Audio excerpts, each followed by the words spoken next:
Sejam todos bem-vindos ao programa EBD na Web, com subsídio para a classe de jovens, lição de número 2, João Batista preparando o caminho. Saudamos a todos com a paz do Senhor Jesus e dizemos que estamos muito felizes com a vossa contínua participação em nosso programa.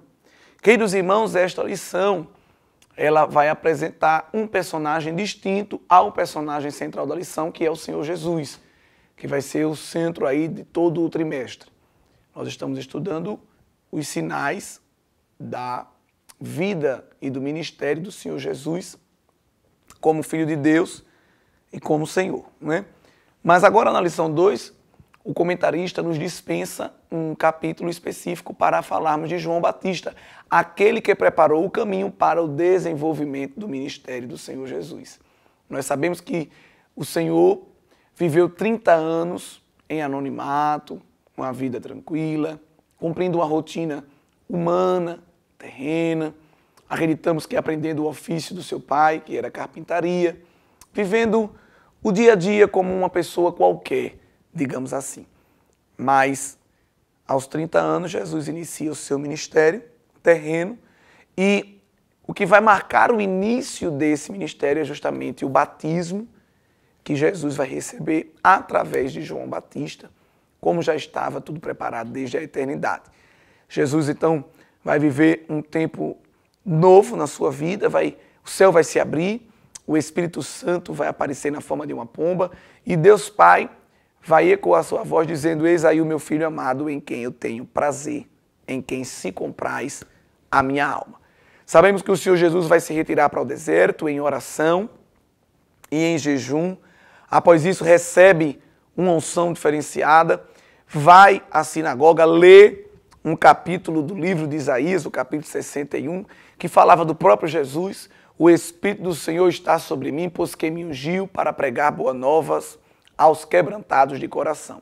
Então, esta preparação para a inauguração do ministério do Senhor Jesus, o ministério terreno, foi feita por João o Batista, João aquele que batiza, que é diferente do João que é o autor deste evangelho, tema de estudo deste trimestre. Nós já apresentamos a pessoa de João evangelista, João, irmão de Tiago, filho de Zebedeu, na lição passada. Esta lição vai apresentar João Batista.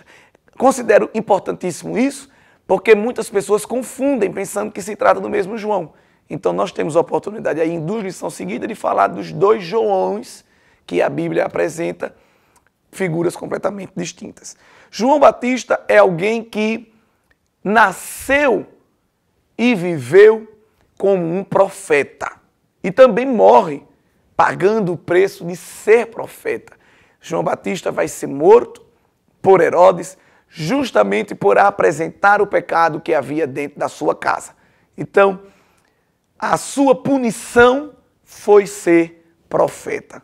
Isso é tremendo porque é um homem que não barganhou nem negociou a chamada de Deus na sua vida. E quando nós falamos de João Batista, é alguém de quem o Antigo Testamento já apontava. O último livro do cânon no Antigo Testamento, que é o livro de Malaquias, no capítulo 4, nós vamos observar o Senhor já preparando o caminho para apresentar o profeta João Batista. No versículos 5 e 6, o profeta, inspirado por Deus, vai dizer: eis que eu vos envio o profeta Elias, antes que venha o dia grande e terrível do Senhor, e converterá o coração dos pais aos filhos, e o coração dos filhos a seus pais, para que eu não venha e fira a terra com maldição. Esta profecia aqui, particularmente, aponta para João Batista. A Bíblia diz que ele veio no espírito de Elias, ele não é a reencarnação de Elias.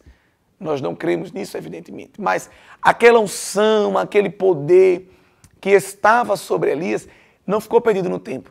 Deus vai também descer sobre João Batista para ele desempenhar o seu ministério. Por quê?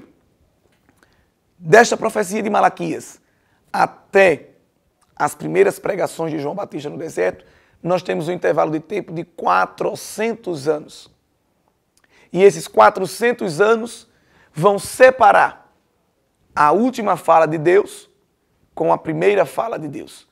Por que houve esse silêncio que nós chamamos de período interbíblico, o período entre os dois testamentos? Por causa do pecado do povo, por causa da rebeldia, por causa da apostasia, por causa que o povo de Deus deixou de adorá-lo para adorar outros deuses. O Senhor se afasta. Tamanha era a corrupção, tamanha era a irreverência, a imoralidade encontrada até em meio a profetas, a sacerdotes, aos líderes da nação. E este silêncio, então, é um sinal da reprovação divina. Mas eu disse, ei, eu vou preparar aí um homem que vai vir na mesma proporção do profeta Elias e ele vai trazer de minha parte, com muito poder, conversão, arrependimento, quebrantamento.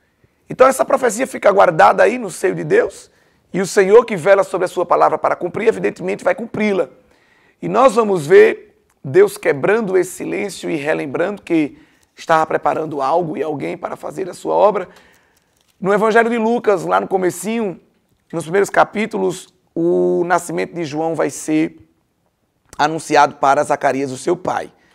Nós vemos que no capítulo 1, já o versículo de número 13, o anjo diz que Zacarias não teme porque a sua oração foi ouvida e a sua esposa Isabel vai dar à luz um filho e colocaria o seu nome de João. E aí ele começa a descrever como será esse nascimento, como será a vida de João. A profecia continua no verso de número 14. Terás prazer e alegria e muitos se alegrarão no seu nascimento, porque será grande diante do Senhor e não beberá vinho nem bebida forte, como um nazireu de Deus, uma pessoa consagrada, e será cheio do Espírito Santo já desde o ventre da sua mãe. Então, uma característica importante do ministério de João é que ele foi uma pessoa cheia do Espírito Santo. Ser cheio do Espírito Santo era algo que estava destinado mais à nova aliança, mas João, que participava da antiga aliança, já ia ter, de maneira prenunciada, essa característica de ser cheio de Deus. Interessante, irmãos, que nós estamos aqui no Novo Testamento, mas João não é um profeta da nova aliança. João é o último profeta da antiga aliança. Deus encerra com ele o antigo pacto, que vai ser agora apresentado, o novo pacto, a nova aliança, através do sacrifício de Jesus na cruz do Calvário. Isso é muito importante porque às vezes nós lemos o Antigo Testamento e o Novo e pensamos que todos os personagens, todas as pessoas do Novo Testamento já fazem parte da nova aliança. Mas não. João, Zacarias, Isabel, essas pessoas, elas faziam parte da antiga aliança ainda, pois a nova só vai ser inaugurada com Jesus. O verso de número 16 confirma então a profecia dada ao Senhor por intermédio de Malaquias. E converterá muitos dos filhos de Israel ao Senhor seu Deus. Então, João foi caracterizado por ser um grande instrumento de Deus para a conversão. Conversão significa mudar de direção, mudar de caminho, mudar de rota. As pessoas estavam afastadas de Deus. E João vai ser usado para trazer as pessoas novamente para Deus. As pessoas vão mudar a direção. E a conversão, ela vai ser operacionalizada através do arrependimento, que é uma decisão misturada entre a razão e a emoção de alguém que, com um sentimento de profunda tristeza, reconhece que está em pecado, mas assume uma nova postura. Qual? De não cometer esses pecados diante de Deus, para agradá-lo. E João vai trazer na sua mensagem, o cerne da sua mensagem é o arrependimento. No verso 17 se confirma que irá diante dele o espírito e a virtude de Elias. Então não é que Elias reencarna em João. Pelo amor de Deus, não vamos cometer esse erro e vamos defender a fé diante daqueles que, evidentemente, de maneira equivocada, ensinam isso. Não. O que iria nele era aquele espírito, aquela virtude, aquele poder que estava em Elias. Deus vai derramar, porque Deus é o dono da unção, Deus é o dono do poder. E no verso 17, novamente, o Senhor reafirma qual seria o ministério de João. Converter o coração dos pais aos filhos e os rebeldes à prudência dos justos, com o fim de preparar ao Senhor um povo bem disposto. Preparar ao Senhor Jesus, a segunda pessoa da Trindade, pois Jesus vinha para propagar as boas novas também, evidentemente, para proclamar o ano aceitável do Senhor, como está ali em Isaías 61, mas João vai preparando caminho. João foi um grande arauto. Os reis, naquela época, quando vinham visitar uma terra, os seus arautos vinham na frente, aplanando os caminhos e avisando, o rei está vindo, o rei está vindo. João foi este arauto, que aplanou o caminho do Senhor, como Isaías disse, e, como arauto, foi proclamando que o rei viria. É tanto que João entende tanto esse seu ministério que mais à frente ele vai dizer, olha, eu sou apenas uma voz. Que Isaías profetiza, voz do que clama no deserto, preparai o caminho do Senhor. João reconhece que era essa voz, apenas uma voz. Não toma para si nenhuma credencial, não toma para si, não reivindica para si nenhum status, nenhuma posição. Embora Jesus testemunhe de João algo que nunca testemunhou de ninguém, dizendo, olha, ninguém há nascido de mulher como João. Testemunho fortíssimo. O Senhor Jesus diz que não houve profeta como João. Acima de João não houve nenhum profeta nascido de mulher. É um testemunho tremendo que o Senhor Jesus está dando do profeta João Batista, mas o próprio João Batista não se ensoberbecia, não se ufanava com essas declarações. Nós lembramos da famosa declaração quando os seus discípulos, intrigados com o crescimento do ministério do Senhor Jesus, com o avanço da pregação de Jesus, João era a figura que estava em destaque até o momento, e eles ficam intrigados com aquilo, vão até João e dizem, olha, Jesus está aí pregando e está tendo mais sucesso, mais espaço, recebendo mais comentários, está causando maior repercussão do que tu.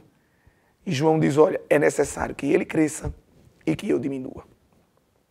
Se João dissesse é necessário que ele cresça, isso ainda ficava vago, porque João estava aos olhos de muitos acima, então, deixa Jesus crescer, ele nunca vai passar de mim. Não era esta a visão. Eu quero é que Jesus cresça e eu, que estou já alto, diminua. Isso aí, irmãos, é uma confissão de quebrantamento, de verdadeira humildade e da confiança de alguém que, na verdade, é servo e está diante do seu Senhor. Nós vemos isso confirmado quando Jesus vai ao Jordão para ser batizado por João e João diz, olha, está nos visitando hoje aqui o Cordeiro de Deus que tira o pecado do mundo. Ele entendeu. João, irmãos, fez uma declaração que une numa frase só Antigo e Novo Testamento, Antigo e Novo Pacto, Antiga e Nova Aliança. Que Deus abençoe a todos, em nome de Jesus. Você sabia que a Livraria Arca Missionária vai até você? Pois é, para sua melhor comodidade, sua livraria agora dispõe dos serviços de entrega. Tudo isso para que você, amigo leitor, desfrute de boas literaturas sem sair do conforto da sua casa. Entre em contato conosco através do nosso WhatsApp 81982867808 ou através das nossas redes sociais. Livraria Arca Missionária, cada dia mais perto de você.